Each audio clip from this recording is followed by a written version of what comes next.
तो hello dear student, कैसे हैं आप सब। आई होप कि आप सब अच्छे होंगे। तो डियर स्टूडेंट, जैसे कि मैंने काफ़ी ज़्यादा प्रयास किया आप लोगों के लिए और काफ़ी ज़्यादा आप लोग भी मेहनत किए एंट्रांस के लिए, और अंततः क्या हुआ, रिजल्ट आया फर्स्ट सेकंड थर्ड, यहाँ तक कि स्पोर्ट एडमिशन के लिए भी मेरिट लिस्ट आया और लगातार आप लोगों के साथ मैंने बना रहा। तो कहीं ना कहीं आप लोगों को, बहुत सारे स्टूडेंट को फ़ायदा हुआ, क्योंकि हम जो इन्फॉर्मेशन बताते थे वो कॉलेज से रिलेटेड और कहीं ना कहीं चीज़ों को देख करके हम क्या करते थे, उसको आकलन करते थे कि कहाँ पर क्या है, कहाँ सच्चाई है, क्या चीज़ें सही है। तो इसी के रिगार्डिंग मैंने प्रयास किया, तो आप लोगों को कहीं ना कहीं इसका प्रतिफल मिला। तो चलिए इस वीडियो में आप लोगों को हम अच्छे से समझाते हैं कि जो आपका मकसद है, जैसे कि बहुत सारे स्टूडेंट का 75% स्टूडेंट का क्या है कि अपने जो है मकसद से काफ़ी ज़्यादा पीछे हो गए हैं। जो टारगेटेड था वो टारगेट नहीं अचीव हो पाया है। लेकिन जो खुदा है, जो ईश्वर है, ईश्वर हर इंसान को, हर स्टूडेंट को कहीं ना कहीं दूसरा मौका देता है, और दूसरा मौका जब देता है तो वो इंसान या तो पूरी तरह से बदल जाता है या फिर अपने जो टारगेट के अकॉर्डिंग वो पूरी तरह से उस पर फोकस करता है। तो चलिए, आपके पास बिल्कुल ऑप्शन ही ऑप्शन है, क्योंकि आपका जो है अगला जो नोटिफिकेशन आने वाला है, जैसे डीएलएड एंट्रांस का 2024 का, ठीक है, वो आपका 6 मार्च से लेकर 12 मार्च तक आपका एडमिशन ये अप्लाई शुरू हो जाएगा। ठीक है, और अप्लाई शुरू होने के बाद आपका 11 जनवरी को आपका अप्लाई शुरू हो जाएगा। ठीक है, और एग्ज़ाम डेट जो है ये भी फिक्स हो गया है। एग्ज़ाम आपका जो होगा ये मार्च को हो जाएगा, समझे। इस तरह का हम लोग देख सकते हैं कि मार्च तक आपका एग्ज़ाम हो जाएगा। और इसी एग्ज़ाम को देखते हुए हम कुछ चीज़ें यहाँ पर लिखे हैं, जैसे कि कोई भी एग्ज़ाम को क्रैक करने से पहले कुछ कुछ मुख्य बिंदु होता है। ठीक है, जैसे कि अगर मान लेते कोई एसएससी आया, बिहार का डीएलएड एंट्रांस आया, या फिर असिस्टेड स्टेट का आया, बीपीएससी का आया, तो अब ऐसे आ गया कोई भी एग्जाम का नोटिस।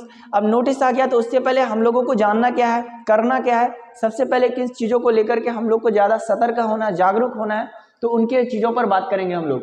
सबसे पहले कोई भी एग्जाम होगा, उस एग्जाम के प्रति सबसे पहले हम लोगों को जानना है सिलेबस। ठीक है, और सिलेबस को जानेंगे तो कहीं ना कहीं चीज़ें बहुत आसान होगा। और सिलेबस जानने के बाद हम लोगों को ये पता चलेगा कि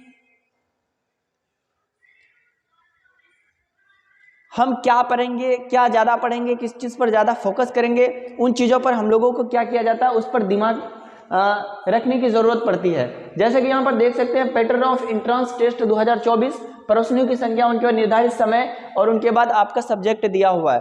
तो सबसे पहले आप लोगों को जानना ये है कि सब्जेक्ट कौन कौन सा पूछेगा एंट्रांस में 2024 में, क्योंकि हम लोगों ने भी तैयारी किया था तो काफ़ी चीज़ें समझ में आई थी कि आखिर तैयारी कहाँ से शुरू करनी है, क्योंकि उस समय कोई भी सिलेबस नहीं बना था, ना ही कोई गाइड आया था, ना ही कोई बुक से उनका ऑथेंटिक मिला था। लेकिन अभी तो सारा चीज़ उपलब्ध है, क्योंकि 23 का एंट्रांस गया और 24 का आने वाला है। तो 24 का जो आएगा तो उन चीज़ों को लेकर के हम लोगों को क्या फोकस करना है। ऐसे भी तो बहुत सारे लोगों ने अपना जो है प्रिपरेशन चालू कर दिया है। यहाँ पर जो हमारे द्वारा जो बताया गया था, लगभग 50% स्टूडेंट का क्या हुआ, 2023 में ही इंटर हुआ था। बहुतों का नहीं हुआ रिजल्ट, ठीक है, और बहुतों का हो गया जो लोग पहले से भी तैयारी कर रहे थे। अब क्या होगा कि कंपटीशन बहुत हार्ड होने वाला है। हार्ड का मतलब यूँ समझ लीजिए कि भीड़ बहुत ज़्यादा हो गई है ना। पहले 10 में से एक स्टूडेंट को निकाल कर, यानी 9 को छांट कर एक लेना पड़ता था, यानी 10 में से एक स्टूडेंट निकलना पड़ता था। अब क्या है, अब मामला पूरा विपरीत हो गया है। अब क्या है, पूरी तरह से आप लोग क्या करना पड़ेगा, अब पूरी तरह से मामला बदल गया है। और ये मामला क्या हो गया, पूरी तरह से आप लोग को लगभग 100 स्टूडेंट में से 99 को बाहर जाना पड़ेगा। एक उनमें से एक बनिएगा तभी आपका रिजल्ट होने वाला है ना। और एक बनने के लिए आपको क्या करना होगा, इस 99 इंसान से ज़्यादा आपको पढ़ना पड़ेगा। ठीक है, और पढ़ने के लिए आप लोग को सारे बुक्स वगैरह तो शायद ले लिए होंगे, लेकिन हम जो पढ़ाने वाले हैं वो टू द पॉइंट और टू द फैक्ट पढ़ाने वाले हैं कि क्या चीज़ें संभवतः पूछ सकता है। ये भी मैं 100% नहीं कह सकता हूँ कि फला चीज़ें ही पूछेगा। ठीक है, इनके पीछे भी बहुत बड़ा रीज़न है कि आखिर कौन चीज़ पूछेगा, संभावना क्या होती है, और उनके पीछे कौन सा ऑब्जेक्टिव क्वेश्चन को हमें याद रखना है और बार बार उसको लेकर के चलना है। तो उस चीज़ों का हम बात करेंगे। तो चलिए सबसे पहले हम लोग समझते हैं ये कि यहाँ पर हमारे पास सब्जेक्ट है। क्या है, सब्जेक्ट में क्या क्या पूछेगा, ये आपको पहला जो पूछा गया सामान्य हिंदी पूछेगा। ठीक है, सामान्य हिंदी या सामान्य उर्दू। अब सामान्य हिंदी में कौन कौन सी चीज आ जाती है? सामान्य हिंदी के अंतर्गत आपका आ जाएगा संज्ञा, सर्वनाम, ठीक है, विशेषण, उनके बाद क्रिया, उनके बाद आपका क्रिया के बाद आपका सर्वनाम के, यानी जितने सारे संज्ञा के प्रकार है सारे प्रकार को पढ़ना, कारक, और उनके बाद आपका हो गया वर्ण, ये सब चीज़ों के बारे में अच्छे से, समास वगैरह के बारे में भी पढ़ना है, और क्या पढ़ना है, क्या क्या सबसे ज़्यादा रिलेट करता है वो चीज़ों के बारे में मैं लगातार, क्योंकि आपसे इस यूट्यूब चैनल में हम आप लोगों को टाइम देंगे, कुछ ना कुछ बताएंगे, क्योंकि मुझे भी पता है कि क्या चीज़ें आने वाली है सामने और आप लोगों को पढ़ना क्या है, ठीक है। फिलहाल उर्दू के लिए हम बात करेंगे तो उर्दू स्टूडेंट में काफ़ी ज़्यादा इच्छुक है, और उर्दू में क्या क्या पूछ सकता है। उर्दू के लिए आपका 10th क्लास का जो बुक है ना, शायद दरख्सा या फरोजा ऐसे कुछ नाम है इनका, 10th क्लास के बुक के सारे ऑब्जेक्टिव जितना बनेगा सारा ऑब्जेक्टिव को क्लियर कर लीजिएगा। उनके बाद इसके अंदर जो है कवायद वगैरह जो पूछता है, कवायद में आपका हो गया इसमें मुआरफा, इसमें नकरा, इसमें आला, इसमें ज़र्फ, इसमें के बनावट के एतबार से, मानी के एतबार से, ठीक है। उनके बाद आपको सारे शायरों का नाम याद करना है, उसका डेट ऑफ बर्थ याद करना है। उनके बाद गज़ल के जो गज़लकार हैं,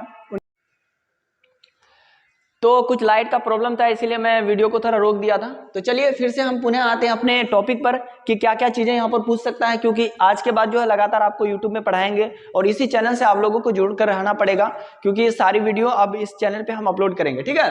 तो उर्दू के अंदर मैंने बात किया था कि उर्दू में कवायद बहुत सारा चीज़ टकराता है, जैसे वाहिद, जमा, इसमें लाहिका, इसमें मुआरफा, साबिका, लाहिका, ठीक है। उनके बाद आपका हो गया इसमें के बनावट के एतबार से, मानी के एतबार से, और जो 10th का जितना सारा शायर का नाम है सारे शायरों का जो है डेट ऑफ बर्थ, प्लेस, है ना, उनके बाद उनका जो मजमून है वो सब भी याद करना है, क्योंकि पिछली दफ़ा हम लोगों को पूछा था कि तरक्की पसंद तहरीक, ये सब के बारे में भी पूछना है। और जब हम पढ़ाना शुरू करेंगे तो वो सब चीज़ें आ जाएगी कि क्या क्या पढ़ना है, खासतौर पे उर्दू के लिए। अब उनके बाद हम लोग बात करेंगे क्या, गणित की बात करेंगे।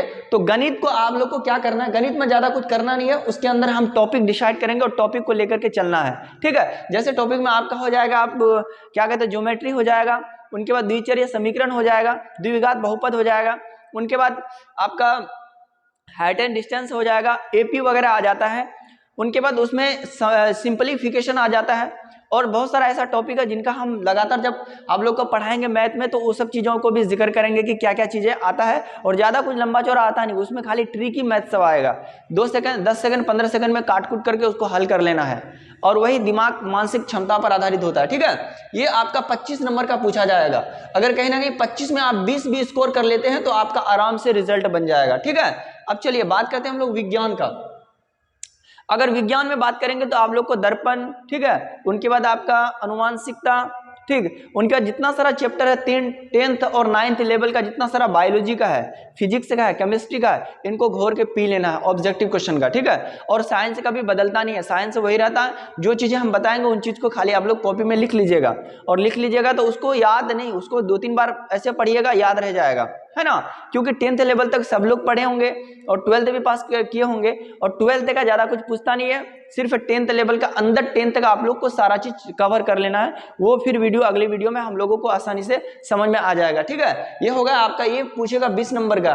उसके बाद अगला क्या है, सामाजिक विज्ञान। अब सामाजिक विज्ञान सिर्फ सामाजिक चीज़ों को नहीं पूछेगा, ये आपका पॉलिटिकल साइंस भी रहेगा, हिस्ट्री भी रहेगा, ज्योग्राफी रहेगा, सिविक्स भी रहेगा।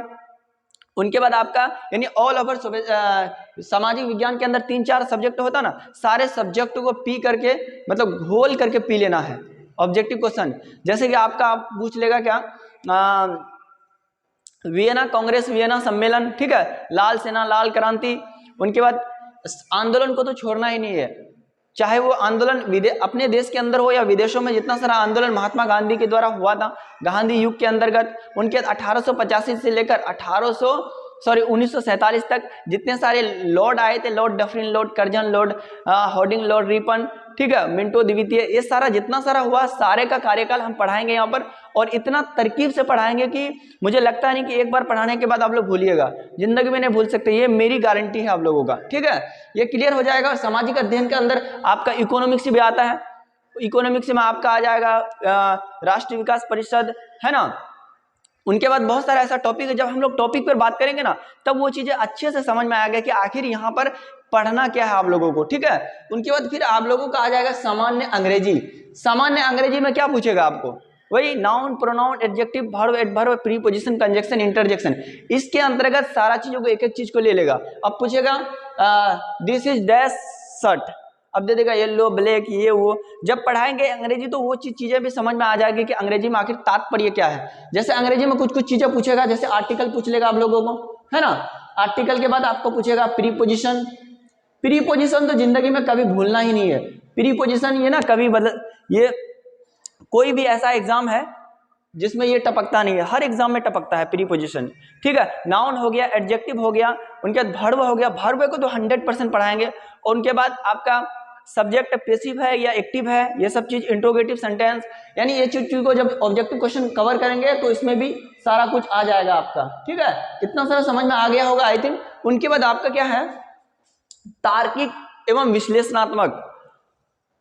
इसके अंदर क्या होगा, इसके अंदर आपका होगा 10 नंबर का रीजनिंग होगा, और रीजनिंग में ज्यादा कुछ होता नहीं है। रीजनिंग अगर अच्छे से अगर लगातार 10 दिन भी पढ़ लीजिएगा, मैं गारंटी के साथ कहता हूं 10 का 10 स्कोर बना के लाइएगा। स्कोर में रीजनिंग में ज्यादा कुछ नहीं होता, उसमें क्या होगा कि विलुप्त संख्या दे देगा, है ना। उनके बाद डिकोडिंग दे देगा, उसको क्या बोलते हैं, उससे मतलब ABCD लेटर दे देगा। उनके बाद बीच में कुछ चीजें गायब कर देगा, उसका एक सीरीज होता है। उनके बाद आपका फिर क्या है कि रीजनिंग के अंतर्गत ब्लड रिलेशन दे देगा, ठीक है। इस तरह का सारा कुछ जब हम क्वेश्चन बनाएंगे तो सारा कुछ समझ में आ जाएगी कि क्वेश्चन को कैसे हम लोग को डील करना है, सॉल्यूशन करना है, वो चीजें समझ में आएगी। फिलहाल देखिए टोटल जो सब्जेक्ट होगा आपका 6 सब्जेक्ट होगा, और 6 सब्जेक्ट में टोटल अंक जो होगा आपका 120 प्रश्न होंगे, ठीक है। और 120 प्रश्नों में से कितना आपको टाइम मिलेगा, आई थिंक 2.5 घंटा टाइम मिलता है, ठीक है। 2.5 घंटा या 2 घंटा ऐसे कुछ होता है टाइम का। टाइम के बारे में फिर हम बताएंगे कि टाइम कितना कैसे क्या करना है, जब क्वेश्चन लगाइएगा प्रैक्टिस करिएगा तब होगा। तो चलिए अब थोड़ा सा इंपॉर्टेंट बात ये करते हैं हम लोग कि अब इस एग्जाम को करेक्ट करने के लिए टाइम का कैसे आप पाबंदी करेंगे, ठीक है। क्योंकि अब पढ़ना शुरू करना है, जिस टॉपिक से पढ़ना उस टॉपिक का मॉक टेस्ट लगाना है। कहते हैं ना प्रैक्टिस, अगर जितना प्रैक्टिस करेंगे उतना ज्यादा आपका क्या होगा, एग्जाम के लिए चीजें आसान हो जाएगी। एक बार पढ़े YouTube से कहानी खत्म हो गया, ऐसा कुछ भी नहीं है। एक बार में कुछ नहीं होता जिंदगी में। कम से कम अगर आप मान लेते महात्मा गांधी युग पढ़ रहे हैं, गांधी युग को एक बार पढ़िएगा तो समझ में नहीं आएगी। गांधी ने लगभग 62-63 साल की मेहनत में क्या क्या चीजें किया है। आपको मालूम होगा कि जब महात्मा गांधी जी ने जब 1888 ईस्वी में साउथ अफ्रीका गया था, है ना, सॉरी इंग्लैंड गया था पढ़ने के लिए, एडवोकेट बनने के लिए, तो वहां से आया था 1893 ईस्वी में। वहां से आया ना, आने के बाद वो वकालत की डिग्री लेके 3 साल का कोर्स करके आया, और वकालत की डिग्री लेके उन्होंने क्या किया, फिर आ गया घर, यानी अपना आ गया वो राजकोट। राजकोट में आने के बाद अपना बहुत बड़ा दफ्तर खोला उन्होंने वकालत के लिए, जो होता ना राजकोट में, क्योंकि उसके पिताजी राजकोट के दीवाने थे। तो उन्होंने जब वहां पर ये खोला अपना पूरा व्यवस्था, तो वहां पर आ गया कौन, वहां पर एक गुजराती व्यापारी था दादा अब्दुल्ला, है ना। उनके फिर उन्होंने कहा कि मेरा साउथ अफ्रीका में एक केस चल रहा है, चलिए उस केस को सॉल्यूशन करिएगा। फिर वो तो एडवोकेट थे पूरे मोहल्ले का, तो एडवोकेट ने उन्होंने फिर सजेशन लिया, फिर उनके साथ साथ फिर कहाँ चले गए, साउथ अफ्रीका चले गए। जब वो साउथ अफ्रीका जाता है तो जाने के बाद उसको एक पेट्रियोटिक ऐसे कुछ है जो विक्टोरिया से ऐसे कुछ एक स्टेशन का नाम है, वहाँ से जाने के लिए उनको फर्स्ट मतलब क्लास का टिकट मिलता है। टिकट के बाद उन्होंने जब क्लास मतलब अपने सीट में बैठता है तो अंग्रेजों के द्वारा उससे पूछा जाता है कि आपका टिकट तो फर्स्ट नंबर का है, लेकिन आप पीछे जाओ। तो महात्मा गांधी इसी में क्या होते हैं, भड़क जाते हैं। महात्मा गांधी इसमें एक तरह से क्वेश्चन मार्क लगा देते हैं, कहते हैं कि मेरे पास फर्स्ट टिकट है, मैं पीछे क्यों जाऊंगा, मैं तो आगे हूँ। तो मामला वहीं से शुरू होता है। तो ये गोरे और काले लोगों का मामला उसी ट्रेन के स्टेशन से शुरू होता है। जब ये शुरू होता है तो उस समय गांधी जी उसको नस्ल भेदभाव और रंग पक्षपात के नाम से वो प्रेरित होता, प्रभावित होता है कि ये जो मामला है ये रंग का भेदभाव होता है और नस्ल पक्षपात में ये काम होता है। तो इस तरह से महात्मा गांधी जी ने फिर वो साउथ अफ्रीका जाता है। फिर बहुत सारी ऐसी घटना है, बहुत सारी बात है। जब उसको हम गांधी युग को जब पढ़ाना शुरू करेंगे ना, मुझे लगता नहीं कि आप लोग भूल पाइएगा। एक अच्छे से समझदार व्यक्ति की तरह अगर उसको समझिएगा तो फिर वो चीजें आसान रहेगा आप लोगों के लिए, ठीक है। तो देखिए ये मिला जुला के बातें हैं तो मैं कर नहीं सकता हूँ, क्योंकि 6 सब्जेक्ट हैं। अगर सब पर अगर 1-1 घंटा बात करेंगे तो 6 घंटा हो जाएगा। तो इसीलिए मैं बताना चाहूँगा कि अच्छे सजेशन, अच्छे मार्गदर्शन इंसान को कम वक्त में ज़्यादा चीज़ें हासिल करा देती है। ऐसे तो यूट्यूब में आपको बहुत सारा यूट्यूब वीडियो मिलेगा कि ये पढ़िए, वो पढ़िए, दिस डेट वगैरह वगैरह, बहुत सारी बातें होगा। लेकिन जो अनुभवी इंसान होता ना, वो 10 सेकंड में, 1 घंटा में ऐसे ऐसे बता देगा, बस ट्रिक से काम हो जाता है। मैंने देखा है, बहुतों को देखा है, आपको हज़ारों मिसाल दे सकते हैं आपके सामने। लेकिन ये चीज़ें आप लोगों को करना है और डेली का डेली आप लोगों को शाम को आई थिंक 8:30 के करीब आप लोगों को वीडियो इसी चैनल पे अपलोड कर दिया जाएगा, ठीक है। और इस चैनल के माध्यम से आप लोग जुड़े रहिए, और जुड़े रहेंगे तो कहीं ना कहीं क्या होगा, चीज़ें आसान हो जाएगा। और जो चीज़ बताएंगे, मुझे लगता नहीं कि मेरे द्वारा जो पढ़ाया जाएगा वो चीज़ें आप लोग भूल नहीं सकिएगा, क्योंकि ऐसे मैं बताऊँगा, जिस तरह से बताऊंगा कि आप लोग को बिल्कुल याद ही रह जाएगा। और उसके रिगार्डिंग मैं क्वेश्चन भी दूंगा आप लोगों को, और क्वेश्चन को आप लोगों को बना करके फिर आप लोग को हम एक क्या कहते हैं ग्रुप बनाएंगे, उस ग्रुप में आप लोगों को आंसर लिखना है। और सभी लोग जितने भी छात्र हैं इस वीडियो को देख रहे हैं तो वीडियो को लाइक करिएगा और चैनल को भी सब्सक्राइब करके रखिएगा। और जो भी लोग अगर जुड़ना चाहते हैं तो आप टेलीग्राम लिंक हम इस वीडियो के डिस्क्रिप्शन में दे देंगे, वहां से आप लोग जुड़ करके सारी चीजें देख सकते हैं। क्योंकि बहुत सारे स्टूडेंट का एक मकसद है, एक टारगेट है कि 2024 में हम लोगों को एंट्रांस से निकालना है, और 2024 में जब एंट्रांस आएगा तो उससे पहले तैयारी करना है। एक होता है स्मार्ट स्टडी, एक होता है क्या, हार्ड स्टडी। तो हार्ड स्टडी करने की जरूरत नहीं, स्मार्ट स्टडी। इसका मतलब ये हुआ कि आपको कम वक्त में ज्यादा चीजें पढ़ना है, और वो ज़्यादा चीज़ों को पढ़ने के बाद ऐसा नहीं कि सिर्फ पढ़ लिए चले गए, नहीं, उसको पढ़ करके कम से कम आप लोग को याद रखना है, ठीक है। और याद रखने के लिए आपको कम से कम ट्रिक बनाना पड़ेगा, आप लोग को एक मेथड अपनाना पड़ेगा। दुनिया की चीज़ों को कम से कम छोड़ना होगा, कम से कम छोड़ना होगा। ज़्यादा से ज़्यादा छोड़िएगा तो आपका काम ही नहीं होगा, कुछ ना कुछ छोड़ना होगा, ठीक है। इसीलिए तब आपका हो जाएगा रिजल्ट, और रिजल्ट होगा तो भाई जानते हैं सरकारी संस्था से डीएलएड करने के बाद कुछ अलग क्रेज होता है, कुछ अलग स्वभाव बनता है आपका, ठीक है। तो आज की वीडियो यहीं तक, फिर हम लोग मिलेंगे नेक्स्ट वीडियो में। तब तक के लिए जय हिंद, फिर मिलते हैं, फिर आप लोगों को अच्छे से अच्छे मार्गदर्शन बताते हैं। फिलहाल